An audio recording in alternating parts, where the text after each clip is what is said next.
Halo teman-teman, apa kabar? Semoga kita semua senantiasa sehat dan bermanfaat bagi sesama, selalu dalam lindungan Tuhan, hidup sukses dan bahagia, panjang umur, serta dimuliakan dan dimudahkan rezekinya.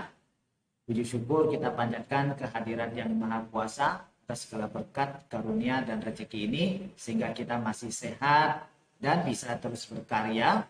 Selamat datang dan selamat bergabung di channel ini, yaitu sebuah channel yang bertujuan utama untuk membahas seputar persoalan yang kita hadapi di dalam hidup ini. Bagaimana cara kita menyikapi dan mengatasinya atau apa solusinya, inilah yang akan kita bahas bersama di dalam channel ini. Jadi teman-teman di sini boleh mengajukan pertanyaannya. Silakan ketik di dalam kolom komentar ya. Nanti kita akan bahas bersama-sama di video berikutnya. Bagi teman-teman yang belum resmi bergabung di channel ini, silakan subscribe dan bagikan ke teman-teman lainnya agar lebih banyak lagi orang yang bisa mendapatkan manfaatnya. Di dalam channel ini, teman-teman bukan hanya boleh mengajukan pertanyaan saja, namun juga boleh curhat, boleh juga berbagi pendapatnya. Caranya bagaimana? Silakan teman-teman cari di video-video yang sudah ada di dalam channel ini. Lalu temukan pembahasan tema atau pertanyaan yang sesuai dengan persoalan yang sedang dihadapi. Kemudian silakan ketik di dalam kolom komentarnya ya. Oke?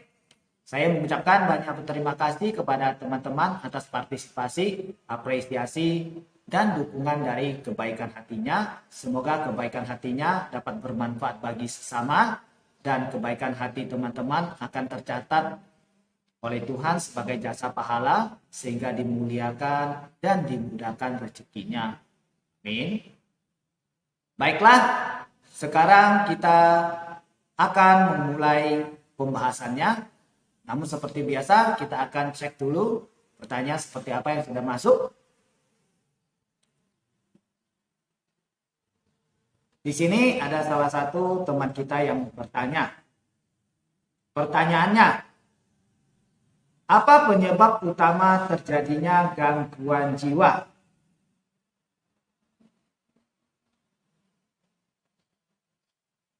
Teman-teman, silakan berbagi pendapatnya. Apa penyebab utama terjadi gangguan kesehatan jiwa?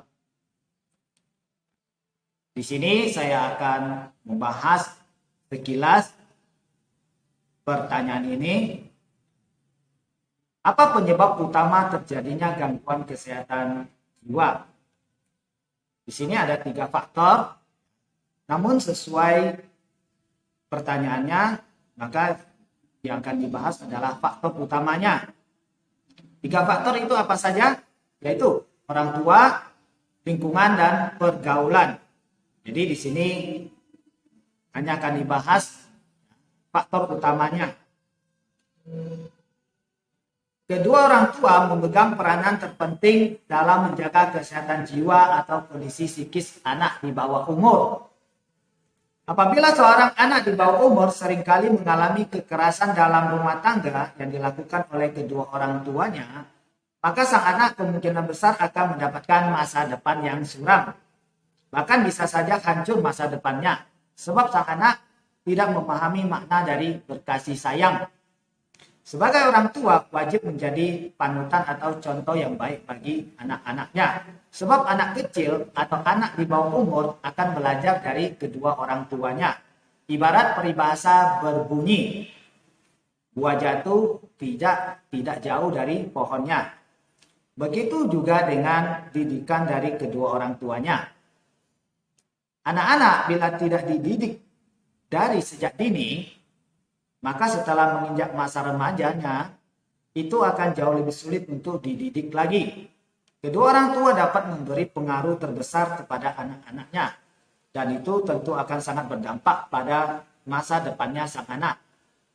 Jika anak-anak tumbuh besar bersama orang tua yang tidak stabil emosinya, apalagi orang tua yang mengalami gangguan pada kesehatan jiwanya atau orang tua yang broken home, maka sang anak akan tumbuh besar menjadi dewasa dengan psikologis yang bermasalah.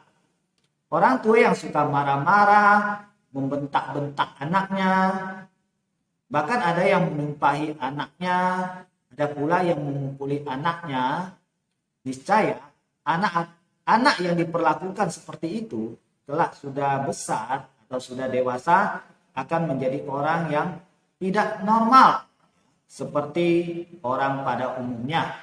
Misalnya menjadi pendiam, pemurung, suka marah-marah, sering berkelahi, dan lain-lain. Sehingga itu akan menghancurkan masa depan sang anak. Sang anak akan mengalami kegagalan demi kegagalan dalam hidupnya. Misalnya, gagal dalam karir atau usaha. Kenapa bisa gagal? Karena emosinya tidak stabil, sehingga tidak bisa mengelola usahanya dengan baik. Contoh lain, gagal dalam percintaan. Kenapa bisa gagal? Karena ia tidak tahu caranya berkasih sayang, tidak dapat menghargai dan mencintai pasangan sepenuh hati, dan lain-lain. Setiap orang memulai hidupnya dari masa kanak-kanak. Jika seseorang mengalami masa kanak-kanak yang pahit, masa kanak-kanak tidak bahagia, sehingga mengalami trauma psikologis, maka masa dewasanya akan penuh dengan masalah hidup dan segala kekacauan, bahkan kehancuran dalam hidupnya. Sampai di sini pertanyaannya, siapa yang bertanggung jawab? Siapa yang bersalah? Siapa yang menjadi penyebab utamanya? Kali ini saya tidak membagikan pesan kepada para orang tua, sebab saya ingin para orang tua agar bisa melakukan introspeksi diri, setidaknya dapat merenungkannya. Sekiranya pembahasan singkat ini cukup untuk menjawab pertanyaan dari salah satu teman kita yang bertanya. Sesuai dengan persoalannya, maka saya tidak membahas poin yang kedua dan yang ketiga, yaitu lingkungan dan pergaulan. Apabila teman lainnya ada yang merasa kurang dan ingin menambahkan pendapatnya, dipersilakan ya. Oke, demikian. Sampai jumpa lagi. Semoga kita semua senantiasa sehat dan bermanfaat bagi sesama. Selalu dalam lindungan Tuhan, hidup sukses dan bahagia, panjang umur, serta dimuliakan dan dimudahkan rezekinya. Amin. Salam damai sejahtera. Terima kasih.